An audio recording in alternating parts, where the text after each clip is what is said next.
I'm going to try to keep it very brief, a very little thought, in as much as I think we have a fairly full agenda. Some of you may know that Yom Kippur was just a few days ago, and so that was a period of reflection. And the whole idea then is to every once in a while take stock. Okay, am I doing the right thing? Is there something I should have done, should not have done? Where do I go from here? And I think that's beneficial, something that we can all do anytime. And so, as painful it might be to spend a day in reflection, okay, it's still a good thing to do from time to time. My little thought. All right.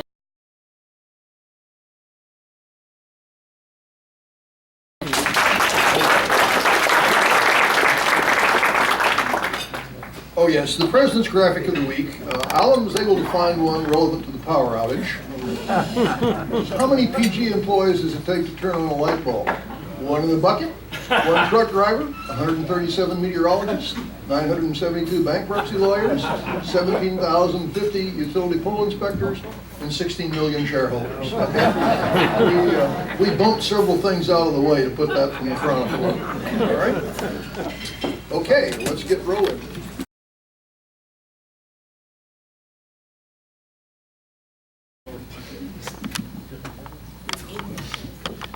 Three students here from Livermore High, and the principal from Livermore High will introduce them. And so I'd like for the principal, Helen Gladdens, to come up, and each of the three students come up, and as I hand out the plaques and various prizes that that merchants in the city have given to these kids, I'd like for them to introduce their parents as well, okay? Okay, so the principal. Hello, I'm Helen Gladden, the very proud principal of Livermore High School, home to the Cowboys and 1,900 fabulous students, three of whom are being honored today for not only fantastic scholarship, but for what they do for community service. And I know Rotary's all about community service, so you'll be interested in hearing what these fine young ladies have done, all three of whom are seniors and will be moving on to college next year. Can I get a picture of you, Helen? Smile for approval. I'm not one that likes pictures. So I am going to just do it in alphabetical order. Priya Bhatia. Priya, an amazing young lady. May I first say she was just voted our homecoming queen. Here's just a few of the many things Priya has been involved with. I know you know all about Interact. She is our Interact president. Yes. She is also, listen to all these things, vice president of the National Honor Society, secretary of the German Club. She's the editor of the school's literary magazine. She is in our leadership, and she is the class president. I know. She has run varsity track and field. She's played volleyball. Let me flip over to side two. She's always on the principal's honor roll. In the county fair, Alameda County Fair this year, she submitted artwork and won best of class. Wow. What can't she do, right? So her hobby, of course, is art. She is applying to UC Berkeley. She's applying to UCLA, UC Irvine, Stanford, USC, Brown, and the state school system, and we know she's going to get into all those schools. So she wants to become a psychiatrist for children and adolescents. So Priya Bhatia.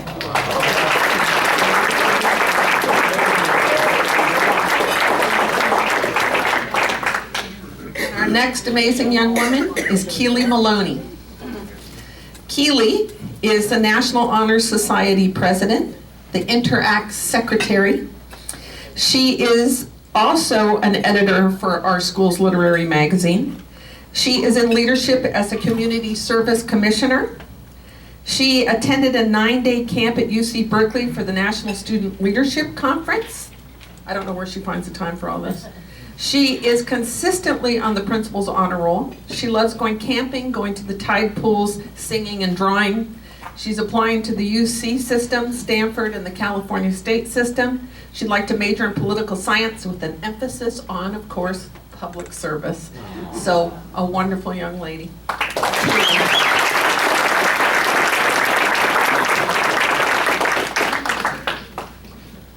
And we also have with us today Samantha Ruelas. And Samantha, I wanted to say just first, I just got a letter the other day that she was recognized by the College Board's National Hispanic Recognition Program, which is for students that scored in the top 2.5 among Hispanic and Latino PSAT takers. That's across the country. And she was in the top 2.5. She's involved with Get Set, which is a program for high school girls interested in STEM. I know I heard a lot of you are lab employees, so you'll know all about STEM. She's in the Green Engineering Academy. She is involved with, she's the treasurer for our Society of Women Engineers. Let's hear it for women engineers. She's our president for the Third Wave Club. She's also in leadership, all three of them are in leadership. She's our publicity commissioner. She's in the Latinos Unidos. As a historian, it's a club that celebrates and supports Latin America. Do you all know about LISCO? We're a sister city with a city in Japan. She helps train students going to Japan from Livermore High School. She's an athlete, basketball and track.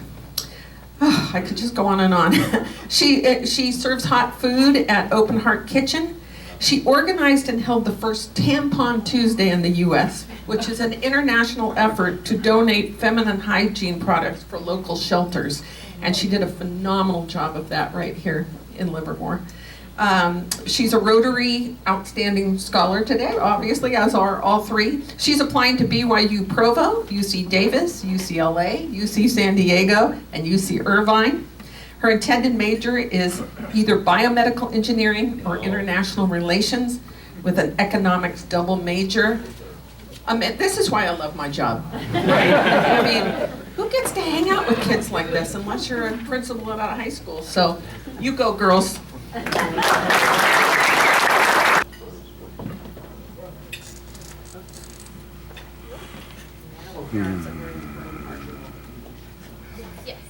I am here today with my mother and father, Cole Winder and Jay Batia.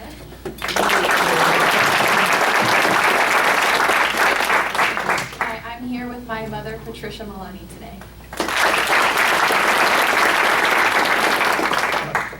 I'm here with my dad, Ramiro Ruelas.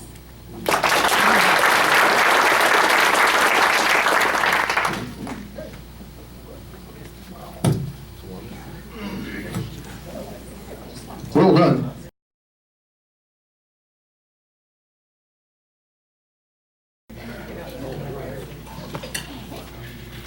Well, introducing Brad Roberts is one of my favorite things to do.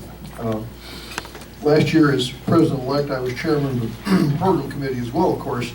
There's nothing like walking out of a program and having 5 people say, "When will he be back?" Which is a great response. I've known Brad for over 20 years. We bounced off each other in Washington, my 3 years back there.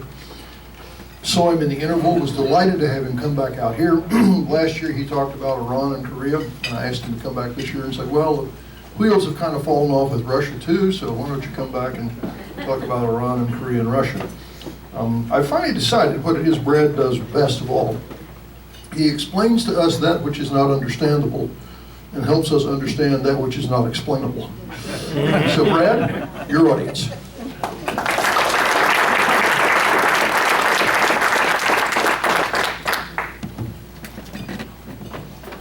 Thank you, everybody. On the way in, somebody said, oh, you're back. I remember you from last year. That was very impressive. And then came the question, is it going to be any better? Well, you already know the answer, don't you? I can turn to Q&A now. What I thought I'd do is just briefly reprise the arguments that I made a year ago. How many of you were here a year ago? So, the great bulk. Review the main arguments very briefly, and then talk a little about Russia and China, and then take the conversation in any direction that would be interesting to all of you. My argument last year was that in North Korea and Iran, we faced two problems: that this nation had been working together with its partners and allies for a long time, and a new president who had chosen a different course. And we had to give the president the benefit of the doubt that a new course was going to pay some dividends, or might. The situation with North Korea had progressed in fits and starts for 30 years. You could say that the president's current project is roughly the 7th time we've thought we've been close to a solution of the North Korean nuclear problem. I served in the Obama administration. I was in the Pentagon for the first 4 years of the administration, led the nuclear policy review, and the policy chosen by President Obama was strategic patience. We weren't going to buy the pony again. The pony being the promise of nuclear restraint by North Korea in exchange for some food or oil or economic assistance. And we just weren't going to buy the pony, and when he, the North Korean leader, figured out we weren't going to buy the pony, there might be the possibility of some deal. Well, 8 years of patience produced nothing. It was time to try something different. And the president has certainly tried something different. A year ago, I urged wait and see, and waiting and seeing, it hasn't gotten any better, has it? You might generously take the view that with North Korea, we're still in their dancing phase. After all, coming to a deal takes a lot of shadow boxing and walking away from the deal that's on the table and then coming back to the table, and there's been plenty of walking away, not much coming back to the table. And maybe in the end there will be a deal to be had, but in the end, well, along the way, let me put it that way, along the way what's happening is the United States and South Korea have essentially frozen steps to strengthen our deterrence posture, while North Korea has plunged on ahead, developing nuclear weapons, deploying nuclear weapons, building and deploying long-range missiles. So while we do the dance for a deal that might not happen, North Korea is materially improving its nuclear deterrent posture. And it's achieving the means to devastate our forces in the theater, our allies, and to reach out and touch the United States with nuclear weapons, and possibly many of them in due course. So we will move into a situation of deterrence, nuclear deterrence with North Korea. We've moved into one. This is a situation that makes our allies extremely anxious. The alternative to accepting a relationship of deterrence is preventive war. Preventive war against a nuclear-armed country, not an attractive proposition. So no, the news hasn't gotten any better on North Korea. On Iran, news hasn't gotten any better. Right? I mean, the to and from the table, but actually the Trump administration hasn't gone back to the table. The Iranians have taken a step out of compliance with the framework deal that was in place. The Europeans are still stuck in the middle. Our major power partners in this, Russia and China, more and more opposed to Mr. Trump's agenda. So difficult to see a deal in the making here. The Iranian regime has explicitly said it's waiting out Mr. Trump, and we'll see what comes next. Along the way, though, in the last year, what else has happened in the region on this topic? Well, lots of anxiety about what Saudi Arabia might ultimately want with nuclear weapons, and not ultimately, actually, out of the deal that's currently in discussion for commercial nuclear cooperation between the United States and Saudi Arabia. Will they get the same right to reprocess material in the way the Iranians got the deal in the framework agreement? And why are they even asking? Why is the country with the largest petroleum reserves in the world interested in nuclear power, well, it must have something to do with something other than nuclear power. And Turkey's not far behind in this discussion. Of course, we're in the middle of an extremely urgent and dangerous crisis in our relationship with Turkey. But the question of Turkey's future identity is very much up for grabs. Will it remain a part of the Western Alliance? It's been a member of NATO all along, but never a member of the European Union, despite being on the list for entry for decades. Its political leadership is aggrieved. The body politic is aggrieved about not being welcomed in the Western club. And in any case, there are domestic developments there with which you're familiar, which are pulling. But there are some US nuclear weapons in Turkey as a part of our commitment to NATO. And this is going to be an interesting sticking point if the relationship with Turkey worsens. So Iran, also not a better story than a year ago, but in a somewhat different way than before. Last year I also touched on the implications of these developments for our allies in Northeast Asia and in Europe, and I reported their rising anxiety. Our allies in Japan and South Korea are very worried about what the United States would choose to do when it becomes clear that we're asked to run significant nuclear risks on their behalf.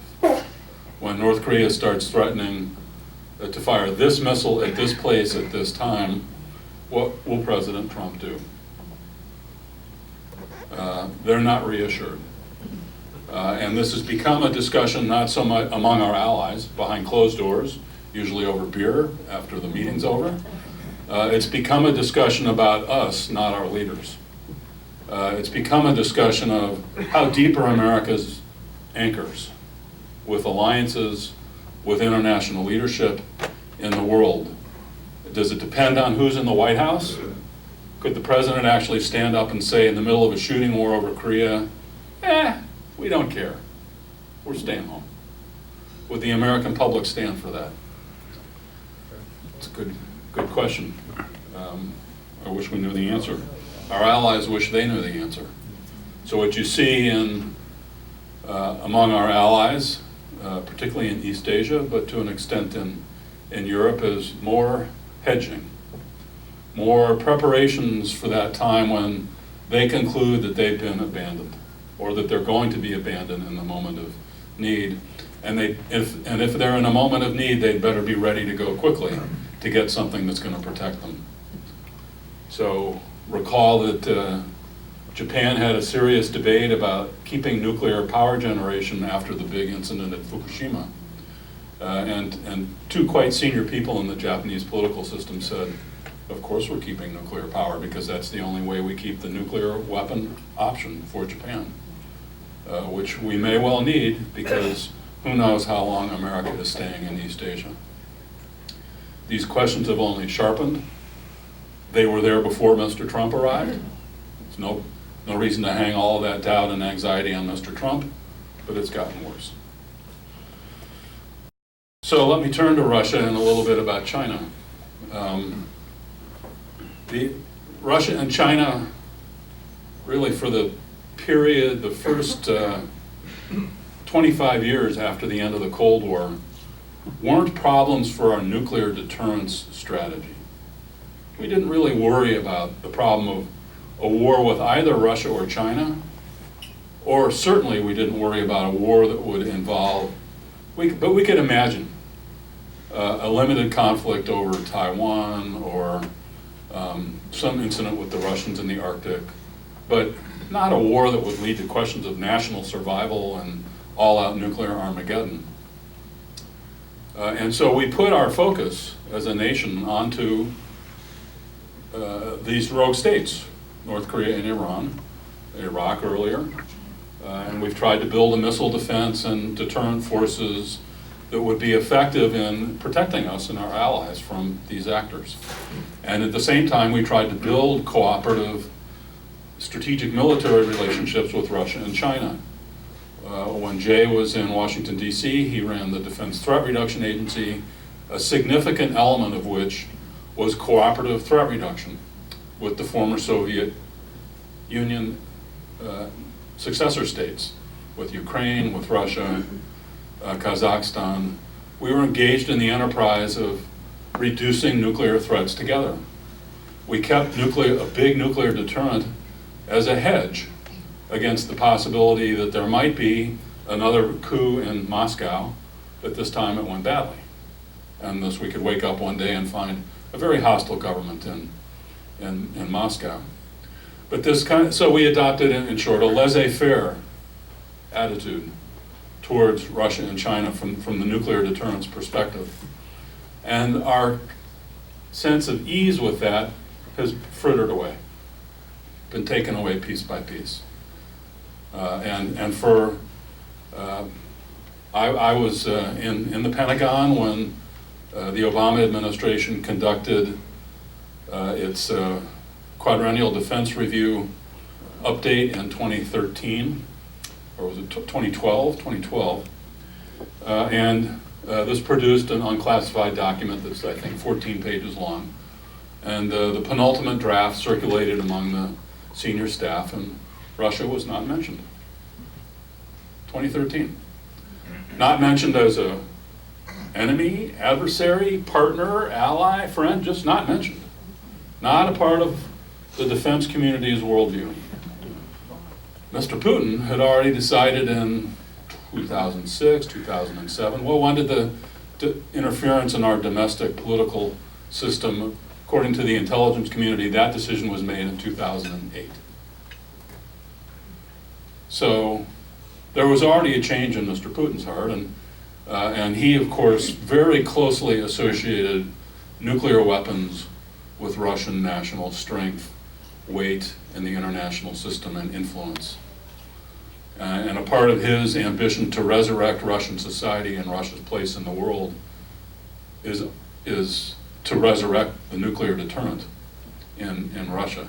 They poured very large sums of money into renewing all of the main capabilities that were in existence in 2006, 7, and 8. But then you may recall that a year ago he went on television and he announced all sorts of other stuff that they'd been doing. New nuclear-armed cruise missiles, nuclear-powered cruise missiles. We pursued those in the 1950s and thought it was a crazy idea at the end. In fact, I think they just had one crash in a test. They've developed and built and are talking about deploying transoceanic super cavitating nuclear torpedo, the purpose of which is to generate a radioactive tsunami in the port that it strikes that would wash up and over the city and the port and the people, setting back our recovery from nuclear war by another 100 years. I mean, what a bizarre idea.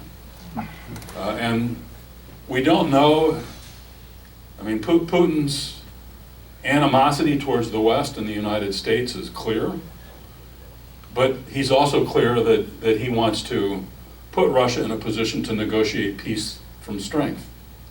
So maybe what he's done in his mind is build a lot of bargaining chips, and that he's going to be, and maybe he's going to come back to the table and cut a deal with the deal maker. It's possible. We're coming up on the end of the bilateral nuclear arms control process that we inherited as legacy of the Cold War. The Treaty on Intermediate Range Nuclear Forces from 1986, violated by Russia, left now by the United States. And the main strategic nuclear arms control treaty, the SORT treaty, the New START treaty of 2011, will expire in 2021 unless it's extended, which can be done for up to 5 years by mutual agreement between Moscow and Washington. Putin says he wants that, although for a long time he said he didn't. Trump hasn't said. So we're at an interesting turning point, possibly, maybe for the better, maybe for the worse. A lot of people very much fear a return to arms racing in the absence of arms control. I find this far-fetched. Do we, the American public, see the need for another 30,000 nuclear weapons today? No. We're barely going to manage to scrape together the taxpayer money to pay to keep the force that's in being by replacing it with more modern systems. And at the same time, I don't think Russia's exactly rolling in dough and prepared to compete. And the forms of strategic competition that may be most consequential are in defense, are in cyber, and are in outer space, but not in nuclear. And of course, there's the development in Russian military doctrine, which we should pay the most attention to, which is its focus on the possibility of a regional war in Europe, and its employment of force of various kinds, including potentially limited nuclear attacks, to persuade us that our dog in the fight isn't as big as their dog, and thus we shouldn't be willing to run the risks of further nuclear war and back down. That's the escalate to de-escalate strategy. And in the words of one Russian author, the idea here is to sober your enemy but not enrage him. Sober the enemy to recognize the asymmetry of stake, but don't enrage him. Now this is a funny concept to try and execute with nuclear weapons, but it's what they think. I think we'd be enraged. But now lastly, what about China? Well, the story's not quite as dark. Maybe in some ways this is the best story of all, but it's still not a great story. In the sense that, as I said in introducing the Russia-China discussion, we've been, for 25 years, oriented to the problem of trying to deal with the rogues and improve our relationships with Russia and China, not really worried about nuclear deterrence of them. And China's posture has developed in a lot in those 25 years. They have gone from having, in 1981 or so, approximately 20 nuclear weapons that they could deliver onto the United States. These were on top of missiles in silos in the Chinese heartland. They've now got a triad. It's modern. It's probably capable of delivering somewhere between 150 and 200 nuclear weapons onto American soil if they chose to do so. They couldn't deliver any more. It would be an act of national suicide, because after they strike us with 200, we still have a lot left. But it's a telling development in terms of their expectation of needing to be prepared for strategic conflict with the United States. And the way that Russia has focused on the problem of the possibility of war with NATO in Central Europe, China has very much focused on the possibility of war with the United States on its East Asian littoral. Presumably a war in the maritime environment, but possibly a war over Taiwan. A war over Taiwan is frankly a war we could not win without attacking the Chinese mainland. Attacking to the Chinese mainland turns it into a war that's a very big deal for China, naturally enough. So, relatively speaking, the benign developments in China's nuclear posture stand in contrast to this rising expectation of conflict with China, and the clear commitment of President and Chairman Xi Jinping to deal with the outstanding sovereignty issues on his watch. Deng Xiaoping famously said, Taiwan, we can wait. 200 years, 300 years, it's not going anywhere, and our position's only going to get stronger over time. We can wait. And Xi Jinping has said, no, don't need to wait. Not going to wait. I owe it to the Chinese people. It's part of the China dream. We need to finally recover from the century of humiliation. So, I'm not suggesting China's contemplating nuclear war in pursuit of Taiwanese integration, but their central military problem is us. Their central source of insecurity is our interference, in their word, in their sovereignty. And their expectation of conflict with us is rising. And in that conflict, they expect us to escalate to try to cope with our failed conventional defense of our interests in the region. That invites then questions of nuclear employment. So, a last comment on China is that we Americans like to talk to other countries about nuclear weapons. We talk to our allies, we talk to the Russians, or at least we used to. We've tried and tried and tried to talk to China. They're not interested at the official level. Their leaders have been, this is part of what's interesting, 3 Chinese presidents have committed in summits with an American counterpart to initiate a dialogue on nuclear weapons issues. That has produced a total of one-hour briefing in the Pentagon to a Chinese delegation, and 1 visit by a Chinese People's Liberation Army nuclear command element to Stratcom in Omaha for an afternoon where they saw but didn't speak. So we're not building, our idea in the Obama administration was, well, we're not enemies, we're not allies. We got a lot of developing problems in this strategic relationship, missile defense, nuclear modernization, hypersonic weapons. Let's see if we can agree about can we agree about the nature of our strategic military relationship and what the problems are in it and what the sources of instability are in it, and can we do something together to mitigate the sources of instability in the strategic relationship? China said, no thanks. We know everything we need to know, and you're just trying to get our secrets. So, not an altogether encouraging, but not the worst part. So I wanted to give you a smorgasbord of things we could talk about. We have a little bit of time to do that. Let me give you a closing thought. And this may have been my closing thought a year ago, and it's part of the reason you may remember it as depressing. But that's to recommend a small book called Savage Century by a deceased French colleague of ours, Thérèse Delpech, a book written in 2005. She looked back to 1905 and said, what were people interested in peace and security working on? Then what happened? A god-awful world war, a collapse of the successor order, a god-awful world war, totalitarianism that killed a lot more people than the wars. And here we are in 2005. Have we got the right questions? Are we doing the right things? And is the 21st century going to be more savage or less than the 20th? And will it be more or less because of nuclear weapons?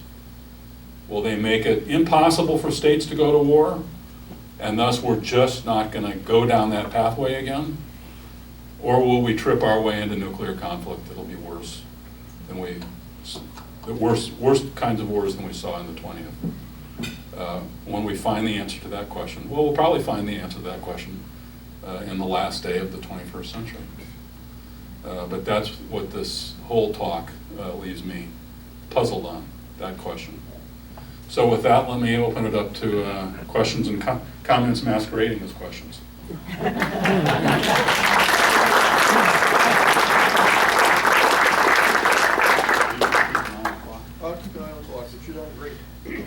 Would you comment on, I've heard that Russian troops are now patrolling the Syrian-Turkey border, and what are your comments about what's going on there as we speak? Well, my thoughts on that are no more developed or informed than anyone else's in the room. I mean, this is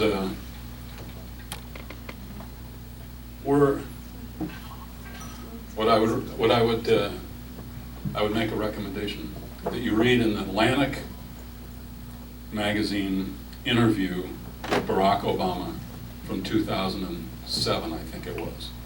Don't remember the author's name, but it was a long interview with the president, and in fact, it compiled comments. This author had done many interviews with Obama, Biden, Secretary of State, Secretary of Defense, over the full administration, and it was all about how, what worldview that administration brought, which was roughly, look to the opportunities in Asia, look to the future, escape demands from partners who could meet their own requirements, and get out of dealing with problems that were intractable. And then the punchline was, of course, and it was constantly sucked back into the Middle East mess. And it seems to me there's an enduring theme here, which is we cannot escape the mess from the Middle East. Withdrawal isn't going to serve us at all well, with ISIS warriors getting their get out of jail free.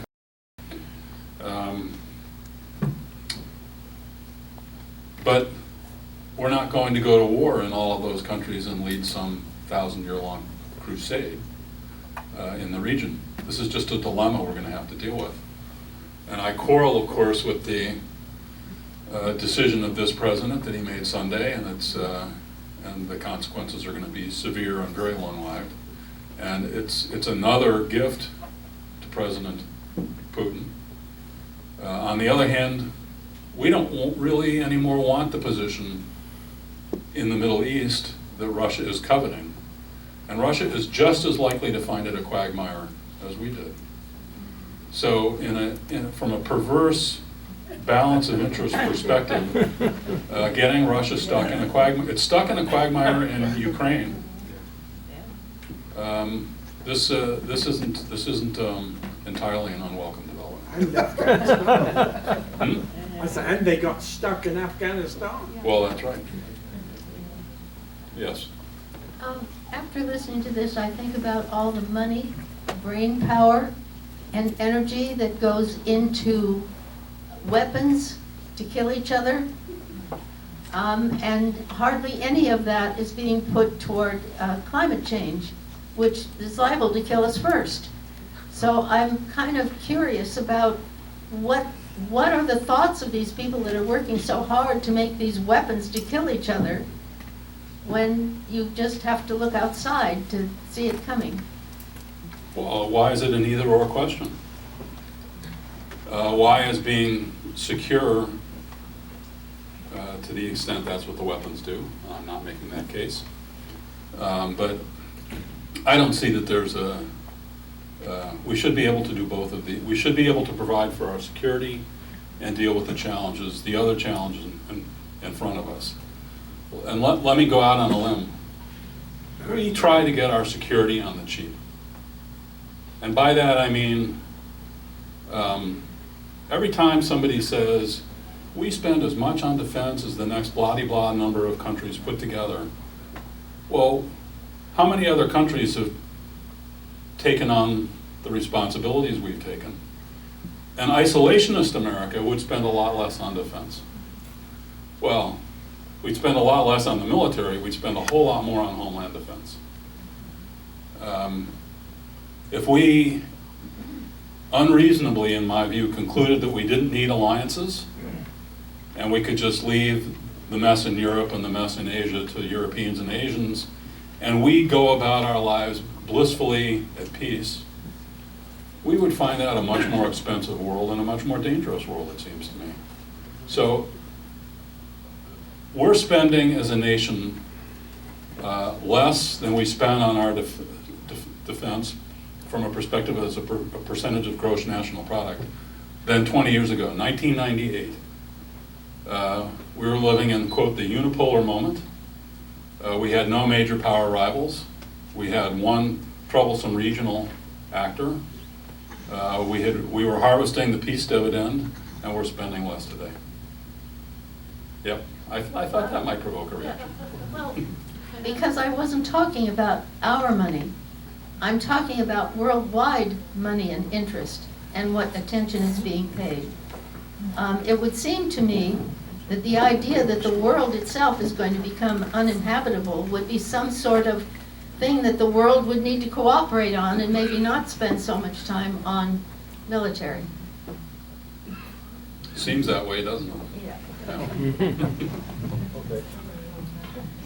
Should the USA get involved in Hong Kong or leave it as an internal Chinese affair? Oh gosh, I wanted to stick to nuclear questions.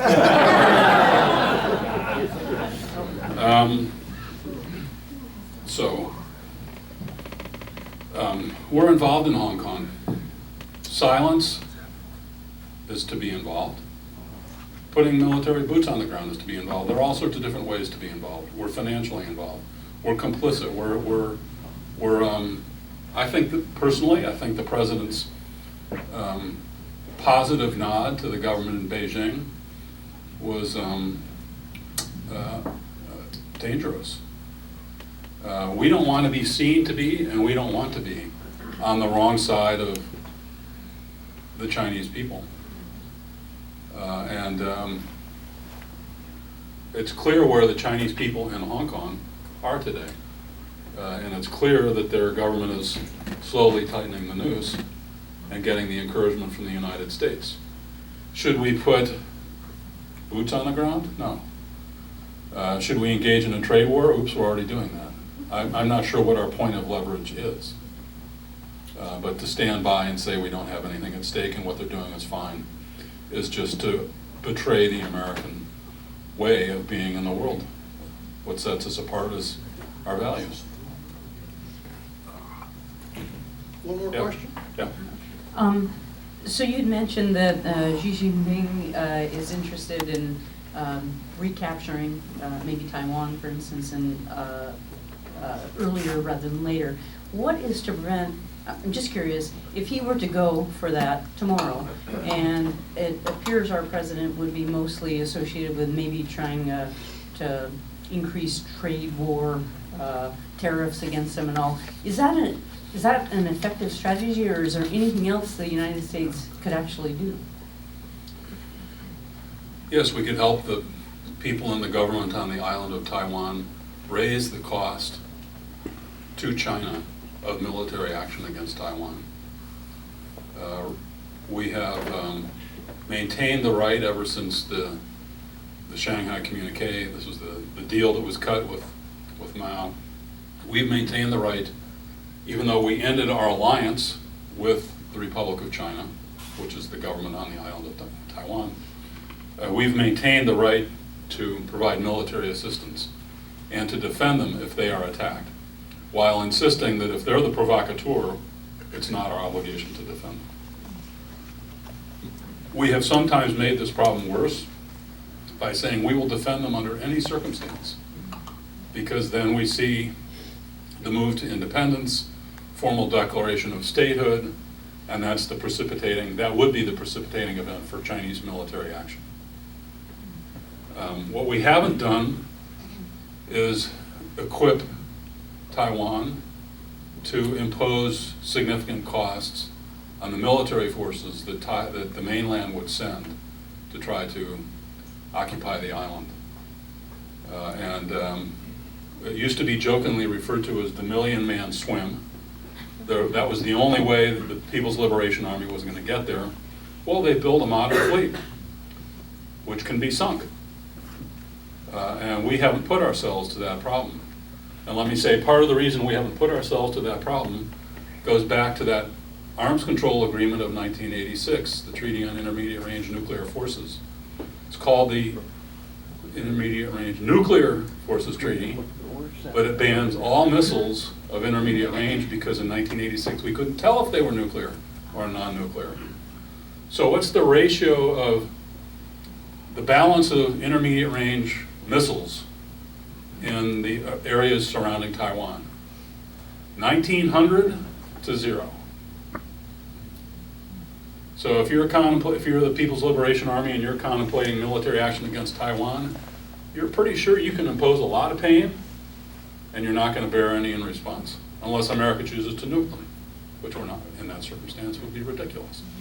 So, yes, I think, go back to the word quagmire. China must, if it's going to do this, win quickly. It has to win before we can get there with substantial military force, which would come by sea from Hawaii, which would take weeks. They have to win before weeks are done. Can we make it too costly to them to think they can win so quickly? Yes, I think we can. Thank you, Brad. Thank you.